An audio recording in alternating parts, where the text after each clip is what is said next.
ان کو کہہ رہا ہوں آپ بھی سنو کہ دین پر امت جمع ہوگی اور اختلافی مسائل پر نفرتیں پیدا ہو جائیں گی۔ ایک مثال دیتا ہوں، نماز کی دعوت دو، نماز پڑھو، کیسے پڑھو یہ اختلافی چیز ہے، یہاں ہاتھ باندھنے ہیں، یہاں باندھنے ہیں، چھوڑنے ہیں، رفع یدین کرنا ہے نہیں کرنا ہے، اونچی آمین نیچی آمین، امام کے پیچھے سورۃ فاتحہ پڑھنی ہے نہیں پڑھنی ہے، 20 تراویح ہیں 8 تراویح ہیں، یہ سارے فروعات ہیں جن کو شرع اور منہاج کہا گیا ہے الدین میں نماز۔ اب ایک مثال دے رہا ہوں میرے عزیزو، آپ سے بھی کہتا ہوں دین کے داعی بنو، مسلک کے داعی نہ بنو، کسی فرقے کے اگر تم کسی بھی مسلمان فرقے سے تعلق رکھتے ہو تو اللہ کے واسطے اپنے دل میں رکھو، اپنے آپ کو امت بنا کے پیش کرو، اپنے آپ کو امت بنا کے پیش کرو۔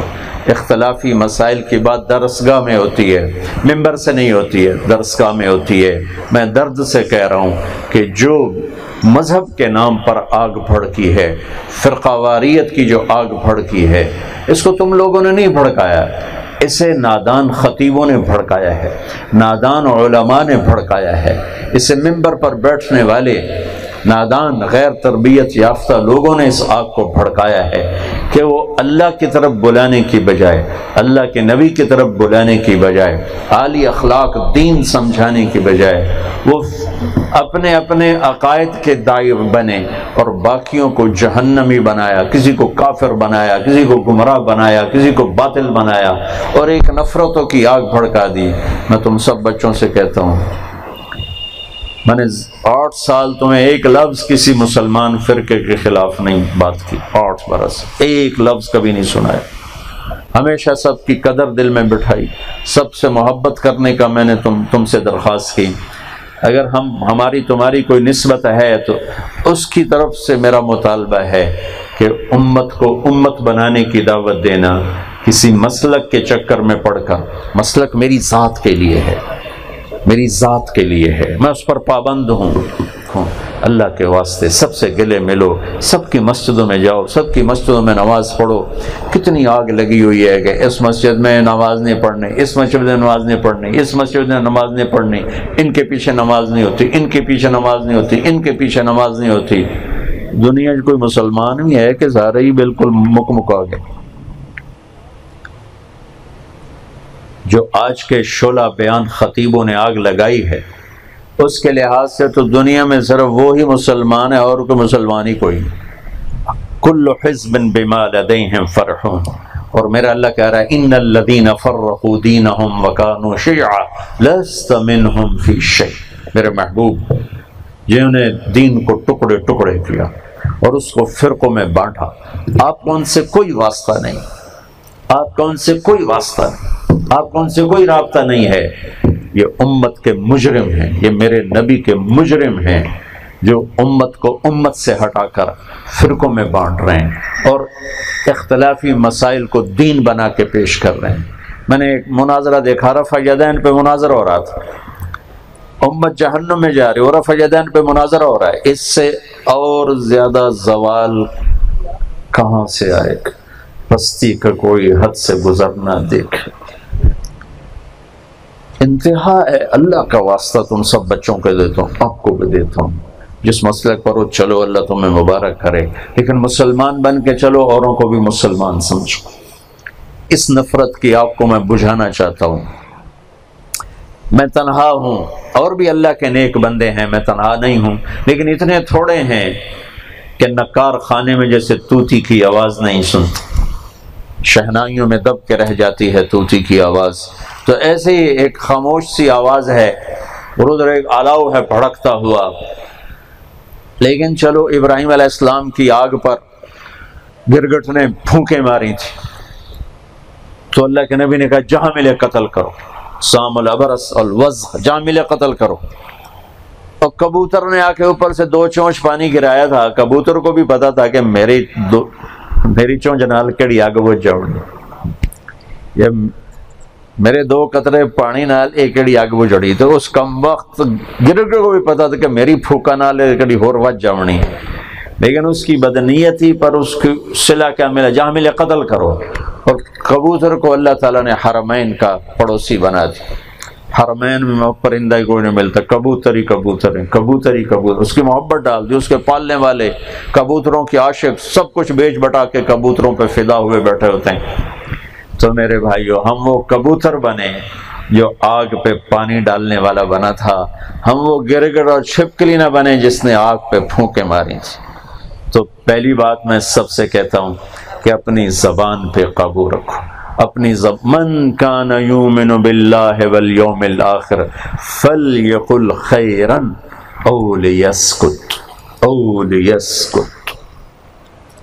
یا خیر کی بات بولو یا چپ رہو. جو اللہ اور آخرت پر ایمان رکھتا ہے یا خیر بولے یا چپ رہے. ایک بات آپ سے یہ کرتا ہوں، امت میں محبتیں بانٹو. محبتیں بانٹی جاتی ہیں جب زبان نفرت کے بول نہیں بولتی، محبت کے بول بولتی ہے، درگزر کے بول بولتی. اور لوگوں کے عیب دیکھنے سے اندھے بن جاؤ، لوگوں کی کمیاں سننے سے بہرے بن جاؤ. نہ سنو نہ دیکھو. ساری زندگی کے نچوڑ بتا رہا ہوں آپ کو دھکے کھانے کے بعد، کہ اگر کامیاب زندگی اور عافیت کی زندگی گزارنا ہے، اس زبان پہ قابو پاؤ. اس سے بدتمیزی کا بول، اس سے آگ لگانے والا بول، اس سے فرقہ واریت کا بول، اس سے نفرت کا بول، اس سے غیبت، اس سے جھوٹ، اس سے گالی، اس سے بہتان، اس پہ الزام تراشیاں، اللہ کے واسطے اس کو روکو. میرے نبی نے فرمایا وَهَلْ يَكُبُّ النَّاسَ فِي نَارِ جَهَنَّمَ إِلَّا حَصَائِدُ أَلْسِنَتِهِمْ، کہ تمہیں خبر ہے سب سے زیادہ جہنم میں دھکا دینے والی زبان ہوگی. دیکھو بچوں، میرے عزیزو، اس زبان پہ قابو پاؤ. ممبر پر بیٹھو، اللہ کے واسطے میرے نبی کا دین پیش کرو. اچھل اچھل کے کسی پہ وار نہ کرو، کسی کو جہنم میں نہ پہنچاؤ، کسی کو اور کفر کے فتوے نہ لگاؤ. پہلے ہی امت مری پڑی اور کتنا مارو، پہلے ہی تباہ ہوئے پڑے اور کتنا تباہ کرو. پھر زبان کو اپنے بڑوں کے سامنے ادب کے ساتھ استعمال کرو، چھوٹوں کے ساتھ محبت کی زبان استعمال کرو. ماں باپ کے آگے اپنے آپ کو خاموش کر دو. وَلَا تَقُلْ لَهُمَا اُفْ. ماں باپ کے آگے اتنا بھی نہ کرو، اتنا بھی نہ کرو. وَقَضَىٰ رَبُّكَ أَلَّا تَعْبُدُوا إِلَّا إِيَّاهُ. اپنا حق ایک جملے میں میری بندگی کرو. اب والدین کا حق وَبِالْوَالِدَيْنِ إِحْسَانًا، ایک جملہ. إِمَّا يَبْلُغَنَّ عِنْدَكَ الْكِبْرَ أَحَدُهُمَا أَوْ كِلَاهُمَا، دوسرا جملہ. فَلَا تَقُلْ لَهُمَا أُفْ، تیسرا جملہ. وَلَا تَنْهَرْهُمَا، 4. وَقُلْ لَهُمَا قَوْلًا كَرِيمًا، 5. وَاخْفِضْ لَهُمَا جَنَاحَ الذُّلِّ مِنَ الرَّحْمَةِ، 6. وَقُلْ رَبِّ ارْحَمْهُمَا كَمَا رَبَّيَانِي صَغِيرًا، 7. رَبُّكُمْ أَعْلَمُ بِمَا فِي نُفُوسِكُمْ، 8. إِن تَكُونُوا صَالِحِينَ فَإِنَّهُ كَانَ لِلْأَوَّابِينَ غَفُورًا. 9 جملوں میں والدین کا حق بتایا اور ایک جملے میں اپنا حق بتایا. میرے پاس میں اپنے گاؤں میں تھا، ایک دیہاتی قریب 2 ایکڑ کا مالک اپنے بیٹے کو لے کر آیا. ایک مدرسہ سے پڑھ کے آیا تھا. ایک دیہاتی ان پڑھ کا تجزیہ ایک عالم بچے کے لیے مجھے کہتا ہے، مولانا صاحب اے میرا پتر پڑھیا ہے پر کڑیا کوئی نہیں.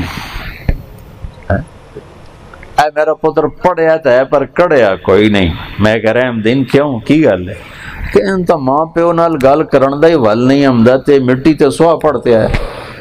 جو ماں باپ سے بات کرنے کا جسے سلیقہ نہیں ہے تو اس نے کہاں پڑھا ہے؟ تو میرے رب نے ہمیں پابند کیا، لا تقل لہما اف، اور ایک ہے وَخْفِضْ لَهُمَا جَنَاحَ الذُّلِّ مِنَ الرَّحْمَةِ. اپنے ماں باپ کے آگے اپنے آپ کو ذلیل کر دو، بچھ جاؤ. بھائیو، رشتوں کی قیمت اور قدر. اور پھر ایک صحابی کا قول بتاتا ہوں.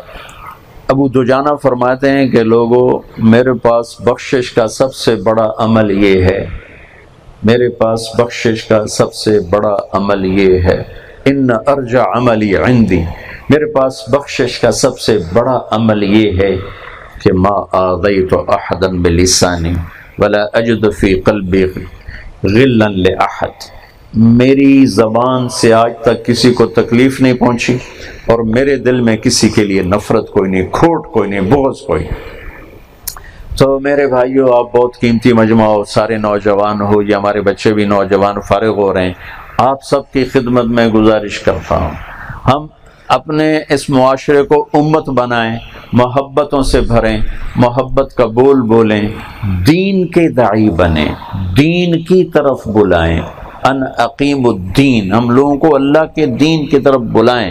مولانا الیاس صاحب رحمۃ اللہ علیہ نے اس ایک آیت کو پکڑا اور 6 بر اعظم میں اللہ کا دین پہنچ گیا، اور 6 بر اعظم میں اللہ کی آواز پہنچ گئی، دنیا کے آخری کناروں تک اللہ تعالیٰ نے اپنے بندوں کو پہنچا دیا۔ تو ایک بات آپ سب سے کہتا ہوں میرے عزیزو، اپنی زبان پہ قابو رکھو۔ دوسرا، بد اخلاقی کا گالی کا جواب گالی سے نہ دو، برائی کا جواب برائی سے نہ دو، غیبت کا جواب غیبت سے نہ دو۔ اپنے غصے پر قابو پانا سیکھو، درگزر کرنا سیکھو، معاف کرنا سیکھو۔